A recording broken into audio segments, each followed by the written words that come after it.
My name is Osgood Perkins, and I'm the writer and the director. Longlegs is a serial killer thriller in the vein of Silence of the Lambs and Seven, in which a young FBI agent played by Micah Monroe is tasked with finding out how this particular serial killer, Longlegs, played by Nicolas Cage, operates, as he seems to murder families or have families murder themselves without ever actually being in the houses. The movie takes place in 1974 when our protagonist is 9, and in 1993 when our protagonist is Micah Monroe. And the idea being that a formative experience that she had when she was 9 in 1974 is what sort of informs and impacts and propels the entire storyline. The idea came from Silence of the Lambs and sort of wanting to do something that felt like that. It feels like a long time since there's been that kind of movie done as well as that movie was. And this movie really does have kind of everything in it when it comes to sort of expectations of the genre. There's an axe massacre, there's a serial killer, there's the devil, there's the FBI, there's all kinds of stuff. So it really has a sort of milkshake quality of having everything in it. And so I think, it starts with the great ones, which are Silence of the Lambs and Seven, but incorporates a lot of sort of 70s feeling movies also, like Don't Look Now is always one that I'm always thinking about, and I suppose Carrie. The character was always sort of gauzy to me. Like a lot of the way he's written, especially in the early scenes, is we don't really see him. And the idea is that he's this really elemental part of Lee's childhood and memory, but that she can't see that. And so for me, a lot of it was sort of, he was always kind of a vague energy. He was always wore white and was always pale and was never sort of a dark specter of death, but sort of more of a weird kind of dirty angel.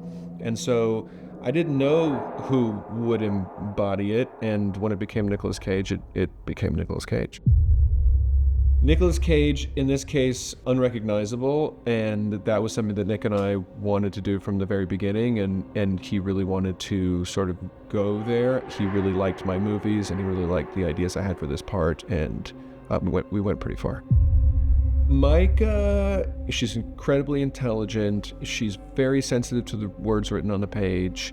She has a lot of input as to what her character says and what order her character says things. She's also very spontaneous in that I never need to rehearse with her. And when she does something on camera, she always says that she didn't know she was going to do it. And so certain people have that sort of instrument quality where something is playing them, or they are playing themselves as an instrument it's uncanny. And I think what's great for Micah in this movie is that her character has real agency, and her character has real propulsion, and she's the one in pursuit, and she's the one figuring stuff out. She's had a beautiful career so far where it's been a little bit the other side of things. Not Scream Queen, but in It Follows, she's being followed, and The Watcher, she's being watched. But in this, she's the eyes, she's the protagonist, she's the follower and the watcher.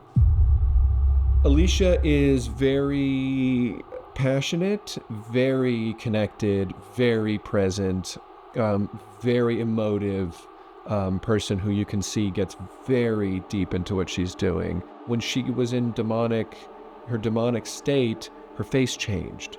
And I experienced that in Black Coat's Daughter too with Kiernan Shipka. The same kind of thing happened, and I don't really know how they do that.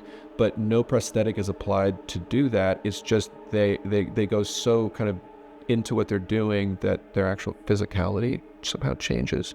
So she was, she's a miracle. Blair Underwood plays Agent Carter, who is Lee Harker's superior and the guy who's kind of been on the case and has nothing, like can't get it. He's the Scott Glenn in Silence of the Lambs to Jodie Foster's Clarice Starling, and that dynamic was the dynamic that I wanted to sort of build out a little bit. The first day that he came to us, we were in the dark, in the rain, in a barn with Micah. On the day that they go out to the Cameron family farm and they shine their flashlights around, they go into this pitch dark barn and they go on the floor and they find the thing and they open the thing and they find the doll. and he really just had to jump right into what we were doing, and he jumped right into what we were doing. And on every take, there's this thing, he opens this cardboard box to reveal this doll inside, and it's the first time we've seen any of the dolls, and it's the first time Blair Underwood has seen any of the dolls. It's the first time we've done any of this stuff.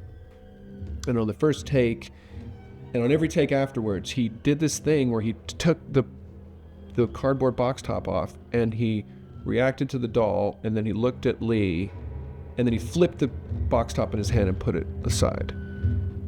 And on take two, flipped the box top on the side, flipped the box top on the side.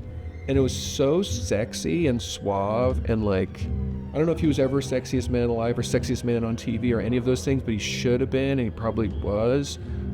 So charming, so cool, so strong and present, and just so graceful. And it's just like, I believe him 3,000% as this guy, and he's fantastic.